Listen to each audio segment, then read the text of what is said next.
Welcome to The Dental Brief, the podcast that delivers actionable insights and expert strategies to help dental professionals like you grow, lead, and succeed. I'm your host, Patrick Shavasty, the president of Omni Premier Marketing. Every week at The Dental Brief, we bring you real conversations from expert speakers that offer expert advice and quick tips that make a real difference in practices nationwide. Whether you're a general dentist or run a multi-location practice, we've got you covered with content that's designed to help you attract more patients, to streamline your operations, reduce headaches in managing your practice, and increase your profitability. If you're ready to elevate your practice, be sure to subscribe, hit the notifications bell, and let's dive into today's episode of The Dental Brief. Hello, everyone. Welcome to another episode of The Dental Brief. I'm so excited for today's guest. I got to visit with her just a few weeks ago at an event in Austin. We'll probably talk about that a little bit. Without any further ado, Shelly VanEpps, say hello to everyone. Hello. Thank you so much, Patrick. Super excited to be here. Yeah, I always enjoy my time with you. I love your sincerity. Seeing you work with practices is it's just a great experience. The way that people listen to you, that they engage with you, the way that team members really buy into what you're talking about. And I think that's because of your experience, which I'm going to ask you about right now. Tell us about your first day in dentistry. How long ago was that? Many moon ago, I started in dentistry. No, it has been about 24 years in dental. I actually started as an insurance coordinator and biller in a dental practice part-time. And over that time span, started kind of finding myself in different areas within the practice. Ended up as the office manager, did some chairside assisting, supporting the hygienists, treatment coordinator, kind of you name it. I called it the Band-Aid of the practice. This is broken, go fix it kind of scenario. And I know many people that work in the dental field are that Band-Aid. And so it's really exciting to be able to support the dentists and those Band-Aids in being really good at what they do. And so that's what brought me here. I love working with practices all around the country. Yep. And I think because your experience within practices, I think because where you started, like on day one, I think that's part of the reason why team members in practices outside of the dentist, including the dentist, but I'm speaking specifically about the non-dental dentist team members, they're so open to working with you. Do you think that's are they all that way? Do you see some kind of reluctance? Does it take a little bit? At least that's what I see from my point of view. No, I do feel like I'm able to connect with many of them. Majority of them, I would say. There's always that team member that you'll come across that's just not open to hearing another way of doing something. And so that's definitely present. And I definitely have seen my share of that experience. But I would say most of the time I'm able to connect and really build rapport. And that's what Allstar is all about. And that's one of the reasons why I fell in love with Allstar as I started doing coaching full time, is because we focus on the rapport building section of that relationship with the patients. And so this position for me, the COO and the executive coach and working with practices, I'm able to build relationships with the teams. And when you build relationships with the teams, then they're more open to the fact that I'm helping them and not trying to make their life harder by changing things. Right. So. Yeah. You're certainly trying to make it easier for everyone, from the patients to the dentist to the team members, which is great. Allstar website real quickly, allstardentalacademy.com. It's the website, correct? Yes, it is. Go check it out. I know one of the core products, one of the first things that people come to you for is you have an online academy for dentists, for all their team members, what have you, incredibly reasonably priced. You just, if that just helped you with one phone call per year, it's going to pay for itself. So it makes a lot of sense. Go there, check it out. Obviously, you're part of building that academy, but also on the coaching side too. So today's episode, I think we're going to talk about. Yes. I'm pointing. You can't see me because of my new camera angle, but I'm pointing at you. We're going to talk about getting out of insurance networks. And actually, it's not even just about getting out of network. It's about making sure that you're in a successful spot with the insurances that you choose to be in network with and participate with. That's right. I get asked all the time, should we drop? And I'm like, I don't know yet. We have to do some assessment. And anybody who is just going at it willy-nilly, making a decision without doing some research and assessing their numbers first, is not doing their practice the due diligence of setting themselves up for success. You have to Yeah. know how many patients do you have. You have to know how much production are you producing from those patients that are with the insurance. How much are you writing off? How many patients can you afford to lose? And then set up a strategy from there on how you're going to make sure your practice is set up with certain variables that help you make sure that you can sustain, even if a set percentage or number of those patients do choose to go somewhere else. Yep. You don't want to have all of them leave and then say, okay, well, now what? Yep. And so we do not encourage that at all. Yep. And I personally think ditching insurance without a coach that's experienced, that has a roadmap that they can help you get on to do this, would be the same as like trying to climb Everest without I think they call them Sherpas, a guide of some sort, right? Just trying to do it your own. And every once in a while, we'll hear a story. I mean, not that many people hear stories. I'll hear a story because I'm in a mountain climbing area of somebody who will do it without a guide. Like they do it on their own. It's insane.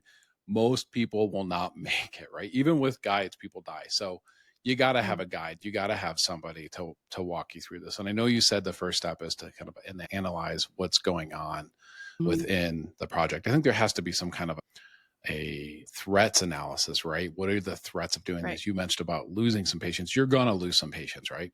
Absolutely. Yep. I mean, I have not worked with a practice yet that says 100% of our patients stayed in our practice. Right. And for many, that may be the goal. They may be down a doctor or two doctors or several hygienists or whatever it might be. And they literally cannot care for the number of patients that they have in their practice. And so they're making this decision based on that. I would say many are looking at it from a standpoint of what they're writing off. They're working a day or two a week for free. And then there's the other side where they're feeling like their quality of care is now being jeopardized because of what they're having to do because of these particular contracts that they've signed into. So whatever the reason is, it doesn't matter. You ultimately have to make sure that your patients are receiving the quality of care that they deserve and that they're going to choose. And it's not necessarily about the clinical quality of care either. That definitely plays into it, but only 15% of a patient's decision to choose your practice is based off of the quality that they're receiving from a standpoint of, is your margin perfect? Or, what kinds of materials do you use versus this office over here? Right. It's important and a lot of patients care, but really what they care about is how you make them feel. Right. And so 85% is that patient experience, and your team has to be able to deliver on that. Yep. It's no different than looking at McDonald's versus an Applebee's versus an Eddie V's. Sure. You can't request Eddie V pricing if you're providing McDonald's quality burgers. Right. Or, I mean, they serve a purpose. Absolutely. Sure. I mean, they're doing just fine.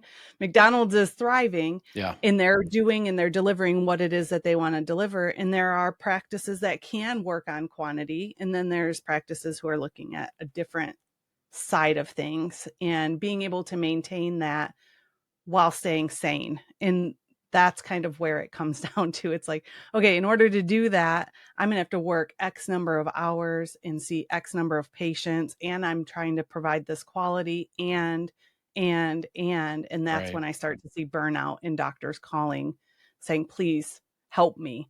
Yep. And there have been practices where at first I look at it and I'm like, you're not ready. Unfortunately, we've got to get some things in place first, the insulators, where your patient recall is spot on, your cancellations are down, you're not seeing that your schedule's falling apart every single day, you're booked out a certain amount of months based on your practice. So there's just a lot of different things that we have to make sure are in alignment first.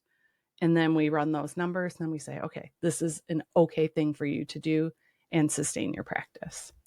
Makes sense to me. So when is the time, if you're thinking, hey, I want to get away from insurance, I'm really struggling, I'm working a day or a day and a half or 2 days for free, right now is actually the time you should start to investigate this. Don't wait 6 months, don't put it off. Get right on it, right? So speed to implementation is so important as far as any growth of any business, especially a dental practice. So reach out to Shelly's team, allstardentalacademy.com. So do that. But Shelly, tell me, what is like the biggest mistake that they've already done it. They've already gone, we're fee for service, right? What is like the Yeah. one thing that people don't think about, or there's a lot, but what is the biggest thing they don't think about, or the biggest problem that they have that you have to try to solve emergency, or you're like, I can't even help you with this right now, but here's what you should have done, or here's what you could have done. What is that one thing? Yeah. It's patient communication. I think the patient's not completely understanding, and sometimes the team members not really understanding Yeah, that the patients have the choice in most situations. With most insurances, the patients do have a choice to choose a doctor that they trust or somebody that's on their list.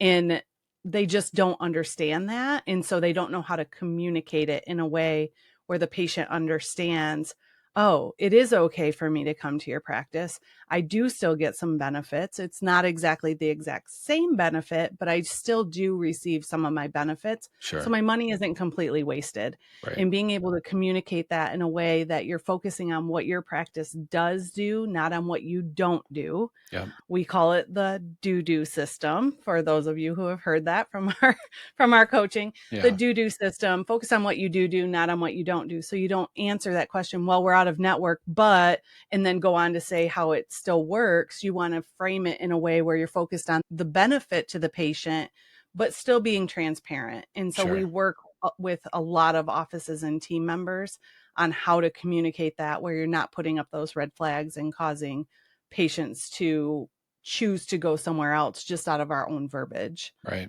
Yeah. That makes total sense to me. One of the Yeah. things that I see online a lot that happens, I see these letters. Some like the practice name will be blocked out and the post on Oh, Facebook yeah. will be anonymous. And it's a letter from the insurance company to the patient that says your doctor is in the doghouse and has been locked up, and now you need to go find another dentist. Here's a list. I'm exaggerating a little bit on that letter, but it's kind of what it says, right? It's a cease and desist letter. I've had a practice receive that. Yeah, Absolutely. It's not good. And that's from sending the letter and bashing an insurance company. sure. And their pockets are deeper than most dental practices when it Right. comes to having legal support. And so you've got to make sure that you're doing this in a way that you're not getting yourself into legal situations as well. Yep. Absolutely. Great point. Yep. AllstarDentalAcademy.com is a website. Shelly VanEpps, amazing coach, amazing team of coaches at Allstar. I think I've met most of you. I think there's a few I haven't met in Yeah, person, but I've talked to. So thanks so much for coming on and sharing. absolutely. Can't wait to have you back. Absolutely. Thank you so much, Patrick. Thanks for listening to this episode of the Dental Brief. If you found it helpful, give it a thumbs up, subscribe to the channel, and share it with a colleague who could benefit. We're here to help dental professionals like you stay ahead of the curve, one brief episode at a time. You can find more episodes and resources at thedentalbrief.com. You can also join the Growth-Minded Dentist community on Facebook. Links are in the description. Until next time, keep learning, keep growing, and thanks for being part of the Dental Brief community.